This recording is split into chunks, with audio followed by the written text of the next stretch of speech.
নমস্কার, আমি ডাক্তার প্রকাশ Mallick, consultant homeopath. দীর্ঘ ৩৯ বছর ধরে হোমিওপ্যাথি চিকিৎসার সঙ্গে যুক্ত আছি। আজকে কিছু অভিজ্ঞতার কথা বলবো। তা আমি কিছুদিন আগে আমাদের একটা হোমিওপ্যাথি কলেজে নবীনবরণ উৎসবে আমন্ত্রিত হয়ে গেছিলাম। তখন আমি তাদেরকে বলেছিলাম, তোমরা যে ডাক্তার হচ্ছ তোমরা ভাগ্যবান। আবার প্রশ্ন করেছিলাম, কেন ভাগ্যবান বলো তো? তখন তারা বলেছিল, ডাক্তার হলে সমাজে খুব সম্মান পাওয়া যায়, অর্থ পাওয়া যায়, সেই জন্যেই আমরা ডাক্তার হয়ে ভাগ্যবান। আমি বললাম, তা নয়। আসলে শিক্ষার উদ্দেশ্য হচ্ছে নিজেকে জানা।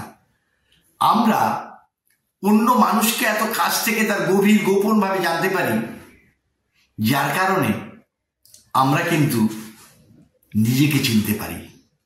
আর এই চেনাটা বোধহয় অন্য কোনো প্রফেশনে সম্ভব কিনা আমি জানি না। তো এবং এই আমার জীবনের দেখা কতগুলো ঘটনা বলবো। আমি এখন কলে যাই না, কিন্তু একটা সময় কলে যেতাম। আমি একটি বাড়িতে কলে গেছি। ভদ্রলোকের বাবা ক্যান্সার আক্রান্ত, কানে ক্যান্সার হয়েছে, তার কান দিয়ে রক্ত পড়ছে। তাকে বলে দেওয়া হয়েছে আর ভালো হবে না। একটা নিচে অন্ধকার ঘরে ভদ্রলোক থাকেন, তাকে কোনো রকমে খাবার দেওয়া হয়, ঘরটা দুর্গন্ধযুক্ত। আমাকে তার বৌমা কি বলছে জানেন? বলছে, স্যার একটা ওষুধ দিন না, যাতে মারা যায় তাড়াতাড়ি। আমি তো ভাবতে পারি না। আমি ভাবলাম, যারে আমি ডাক্তার হয়েছি, আমি সবাইকে বাঁচাতে পারি না, কিন্তু না বাঁচাতে পারার যন্ত্রণা আমাকে কুড়ে কুড়ে খায়। তখন আমার অসহায়ত্ব প্রকাশ পায়। তা আমি তো কেউ মারতে পারি না। তখন আমি বললাম, এটা তো উচিত না, আমি তো পারবো না। তা আমি অবাক হয়ে গেছি যে তারা দুজনেই শিক্ষিত, একজন অধ্যাপক একজন অধ্যাপিকা। তারা তার শ্বশুরমশাই বা বাবাকে মেরে ফেলতে চাইছেন ওষুধের মাধ্যমে, একজন ডাক্তারবাবুকে রিকোয়েস্ট করছেন। ভাবা যায়। আবার একটি ছেলে সিকিউরিটি গার্ডের চাকরি করে। সে এসছে, তার মায়ের ব্রেস্ট ক্যান্সার হয়েছে, অপারেশন করেছে, কিন্তু অপারেশনের পরে ব্রেস্ট থেকে তার রক্ত ধরন হচ্ছে। এবং আমি তাকে বললাম, তোর তো খরচ অনেক, আমার তো ফিজও বেশি, তো তুমি বাবা, তো মা তো মারা যাবে, তো তুমি তো অল্প চাকরি করো, মাইনে অল্প পাও, 12-13 হাজার টাকা মাইনে পাও, তাহলে তোমার তো কি করে চলবে? তুমি কি মাখের জন্য এত ভাবছো? বললো, স্যার আপনি আমার মাকে যদি বাঁচিয়ে রাখেন, শুধু যখন আমি ফিরি ডিউটি থেকে রাত্রে, তখন মায়ের মুখটা দেখি আর মা আমাকে খোকা বলে ডাকে, তখন আমি অনুপ্রাণিত হই। এইটুকু ডাকের জন্য মাকে বাঁচিয়ে রাখুন, যা খরচ হয় আমি লোন করে খাওয়াবো, ওষুধ খাওয়াবো। তখন আমি তার জন্য 6 বছর বাঁচিয়ে রাখতে পেরেছিলাম ওই তার মাকে। তখন আমি তার ফিজটা কোনোদিন নিতাম না।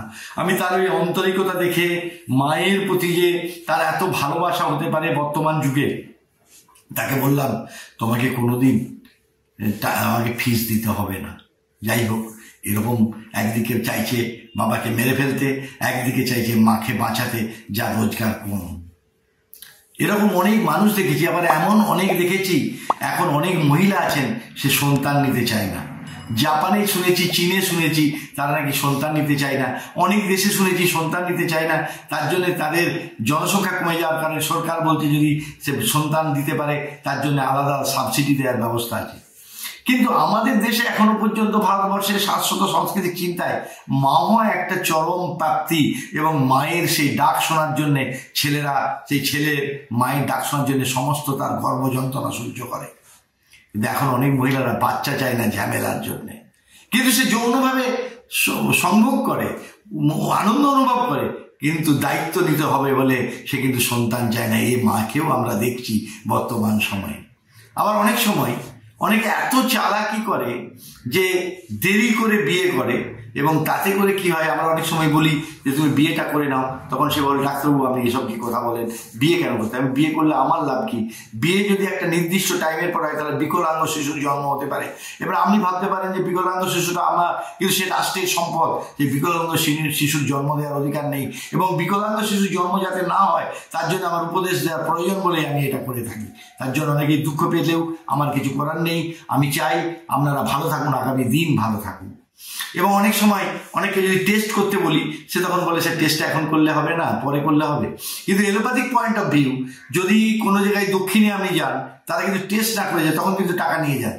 আবার এখানে বলা হয় যে স্যার একটু পরে করলে হয় না, অবশ্যই হয়, কিন্তু আমি তখন বললাম যে আপনার ছেলের পরীক্ষা যদি ফিজটা বলেন এখন না দিয়ে পরের বছর দিলে হয় না?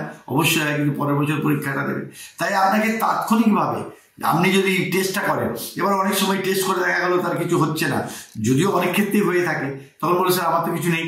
আমি যে হলে কি ভালো হতো? নেই মানে তো ভালো, আপনার আরও চিকিৎসাটা ভালো হবে, চিকিৎসার প্রয়োজনটা কমে যাবে এবং শর্ট পিরিয়ডে ট্রিটমেন্ট করে আপনি ভালো হয়ে যাবেন এবং ভবিষ্যতে যাতে কোনো জটিল কমপ্লিকেশন না হয় সেটা আপনি করতে পারবেন। তাই এরকম অসংখ্য ঘটনা আমাদের জীবনে ঘটে থাকে। এবং আরও ব্যাপার হচ্ছে যে অনেক সময় যারা খুব প্রতিষ্ঠিত, যারা সেলিব্রিটি, সেরকম পেশেন্ট আমাদের কাছে আছে এবং সবাই গোপনীয়তা চাই। আসলে আমরা মিথ্যাচার, আমাদের কাছে অনেক এলোপ্যাথি ডাক্তারবাবুরা আসে, বলে স্যার বলবেন না যে আমি এলোপ্যাথি ডাক্তার।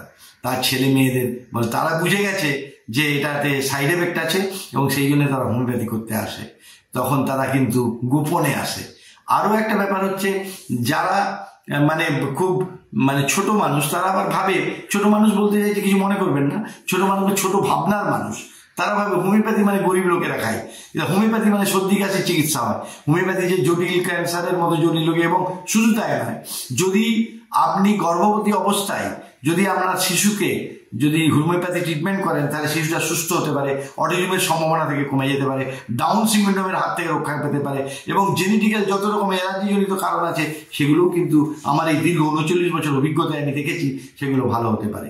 আর অপরদিকে বলবো যে আমরা যখন জিজ্ঞেস করি, এবং এক্ষেত্রে কয়েকটি ঘটনা বলবো, অভিজ্ঞতার কথা বলবো, আমি বন্ধ্যাত্বের চিকিৎসা করি এবং বেশ কিছু ক্ষেত্রে সফল হয়েছি। সেক্ষেত্রে হচ্ছে কি যে premarital sexual intercourse is very dangerous. এবং অনেক সময় দেখেছি, আমি একটি পেশেন্ট এসেছিল, তাকে আমি দেখলাম যে বললাম যে তুমি কি হস্তমৈথুন করো? তখন সে বললো কি করে বুঝলেন? আমি বললাম যে আমি বুঝেছি, তুমি হ্যাঁ কি না বলো। বলে হ্যাঁ। বললো যে তারপরে হিস্ট্রিটা বললো, তার পিসিমা সে বিধবা ছিল, হ্যাঁ হস্তমৈথুন করতো তার থেকে, এবং পরবর্তীকালে সে তার যৌন সঙ্গমে কিন্তু স্যাটিসফাই হতো না, এবং তখন তাকে আমি একটা ওষুধ দিলাম প্ল্যাটিনা বলে, প্ল্যাটিনা। তারপরে তাকে বললাম যে যৌন হস্তমৈথুন করে যৌন সঙ্গম, উইদিন 6 মান্থ তার বাচ্চা এসছে। আবার অনেক সময় তা পূর্বে তারা অ্যাবর্শনের হিস্ট্রি বন্ধ্যাত্বের একটা কারণ, এবং এরকম একজনকে আমি জিজ্ঞেস করেছিলাম, তখন সে স্বীকার করেছিল তার মধ্যে history of injury of uterus, শুধুমাত্র আর্নিকার মতো একটা ছোটো সিম্পল ওষুধ দিয়ে আমি তাকে ভালো করে দিয়েছি। হোমিওপ্যাথির যে ভয়াবহতা কার্যকারিতা কিন্তু ব্যাপক, কিন্তু আপনার গোপনতা কখনোই অস্বীকার করবেন না, ডাক্তারবাবুর কাছে খুলে বলতে হবে, তাহলে ভালো থাকবেন। এবং আমরা অনেক সময় হোমিওপ্যাথি ডাক্তার অনেক কিছু খুঁটিয়ে খুঁটিয়ে জিজ্ঞেস করি, তার মধ্যেই আছে মূল কারণ। সেই মূল কারণটা খুঁজে বের করলে আপনি পার্মানেন্ট কিওর হবেন। শুধু আপনি কিওর হবেন না, আপনার জেনেটিক্যাল লেভেলে প্রবাহিত অনেক রোগকে প্রতিহত করা যায় যাবে আপনার স্টেজে, ভবিষ্যতে আপনার ছেলে মেয়েদের মধ্যে সেটা হবে না।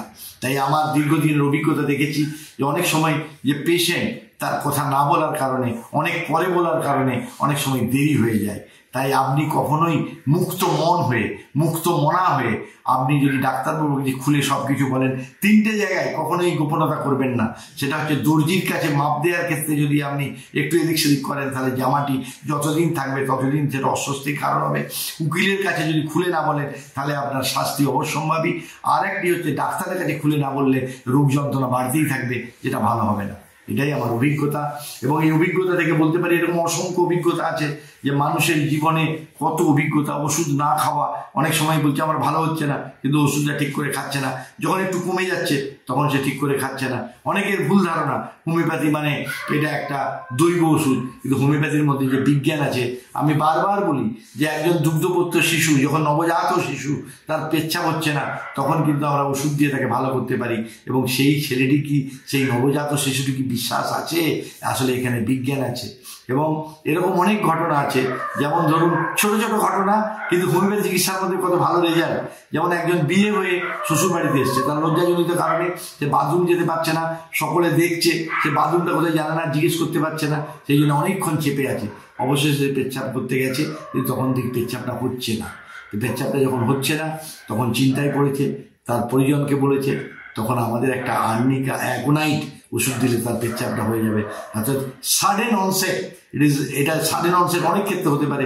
এরকম অনেক আমাদের কাছে ইনস্ট্যান্সেস আছে, আমার দীর্ঘ অভিজ্ঞতাতে এরকম বড় বড় ক্যান্সারের পেশেন্ট, বন্ধাত্ম পেশেন্ট, চর্মরোগের পেশেন্ট, সেগুলো যেমন আমাদের ভালো করা সম্ভব হয়েছে। এই যেমন পেচ্ছাপ বন্ধ হয়ে গেছে, এটা কিন্তু ছোট না, এরকম অনেক ঘটনা আমার জীবনে ঘটেছে। যাই হোক, আপনাদের এই ভাবনা, আমাদের এই ভিডিও যদি ভালো লেগে থাকে তাহলে আপনি শেয়ার করবেন, কমেন্টস করবেন, শেয়ার করার পাশাপাশি বেল আইকনটা টিপবেন।